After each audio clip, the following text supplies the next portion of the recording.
The other thing that I learned while in this church is that we are made up of different people, of different characteristics, of different beliefs. But the one defining thing of all is that which is required of us, that we serve God, we serve Christ.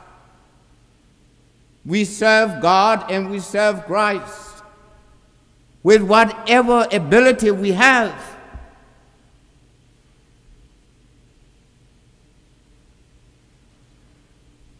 Don't get discouraged. Don't be dismayed of what situation is, what conditions are. We must serve. And if we do, our own perspective will be lost among all other people because we are a community. We are a community. And our community is made of different people, of different persuasion, of different beliefs. But we must get together and work in unity. If you remember that part of the scripture in the epistles, that all of us have different talents. The head is there, the hands, the feet, the eyes, and the mouth, they all are there, but they serve one purpose. You cannot do with the other. And if we all were to get together and put our eyes and hands and minds and all those things into one perspective, this church will grow.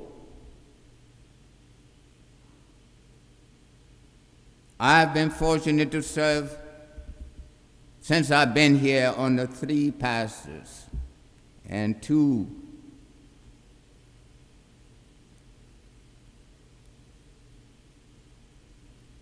those who were serving before. Pastors are called. But I gained from each one of them. I gained from each one's ministry. And each of those ministries have prepared me to go forward where I am going. So you remember God said to go, but here I am going, and I have to pass through all of those other places in order for me to be filled and fulfilled for the call of God. I'm going to Massachusetts, been in Michigan for these many years, understand the Midwest, and to going on the way until I reach Liberia. The next step. So my charge to you is not that I am leaving, but I am stepping forward, obeying the command of God to go forward, to do the work that He has called me to do. That is it. What has God called you to do? While you are in this place, while you are in this church, what is it that you can do to foster the gospel of Jesus Christ?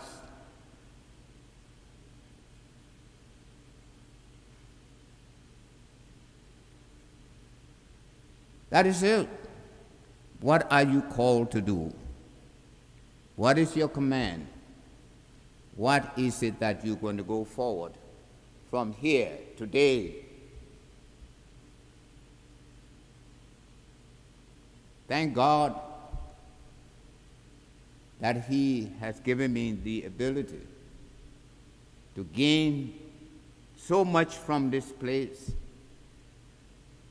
As I walk going through this sanctuary so many times, throughout this church building, having been able to serve God and this church in different capacities, I have learned that whatever state I am in is to serve. Serve. In this passage of Matthew, that's what it says. Go and serve. Go and be a servant of mine. Preach the gospel. Heal the sick. Feed the hungry. All of those things we are called to go and serve.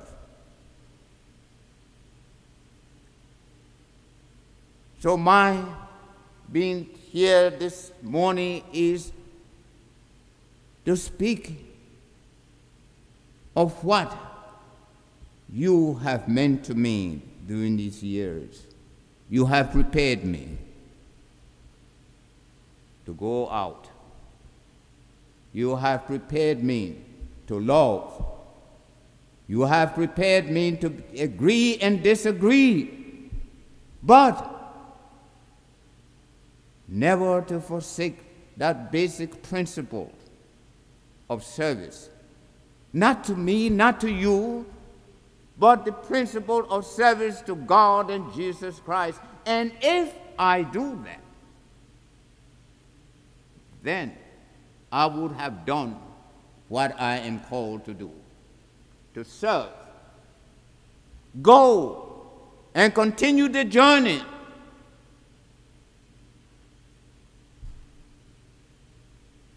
So this morning, I want to thank all of you, each one of you that I've been privileged to meet over the years, each one of you that have permitted me to serve with you, each one of you that have brought laughter and cheers to my heart and to yours. I want to thank you.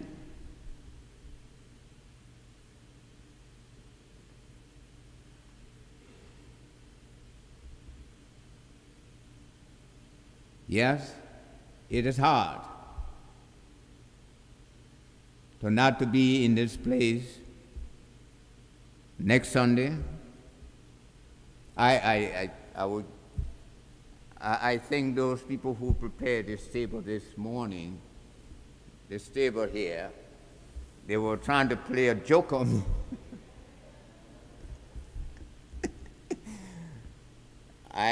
One of my passions of this church is to kind of assume certain things and see that things are kind of in order, like the Presbyterians say, in order and stuff like that.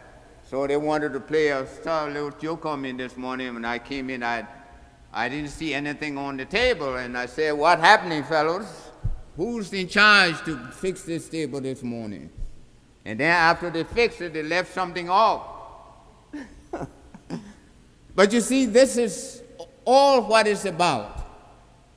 It's the joy that you have in service, the joy that you have in service.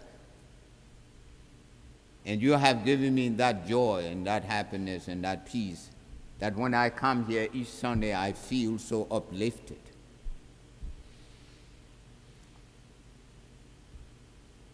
I will miss it. I will miss you.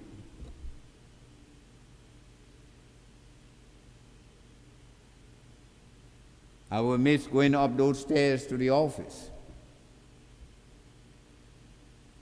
But I want to say one thing. It's what you have done for me. You have prepared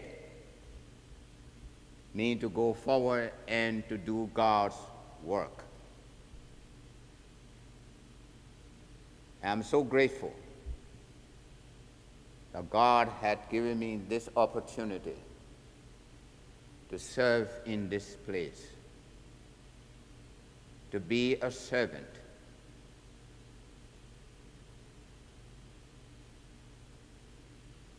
Thank you. Sisters and brothers, friends,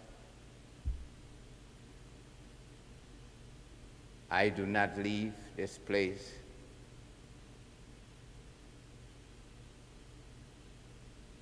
I'm not going away for good, but I'm going because God has a mission for me and for my son. God has a mission for the work in Liberia. God has a work for both of us. And I am looking forward to the day when the group will come to visit Liberia and see the work that God has called us to do. That is the command that God has given me, to go on. Move on. Don't stay in this place lest you get too complacent. Lest you become so complacent. That's why that Joshua Exodus passage is not to get bogged down in the wilderness. 50 years is enough.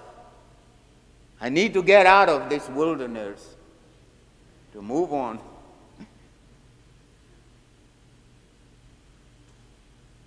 Thank you for being able to be a servant of God here with you. Thank you for your love, your compassion, your understanding, your direction, your teaching, and all of the things that I cherish so much. I'm so moved this morning. I don't know. But thank God that He gave me this piece of place to know more about Him, to know more about Christ, to know more about God. And I, with your prayers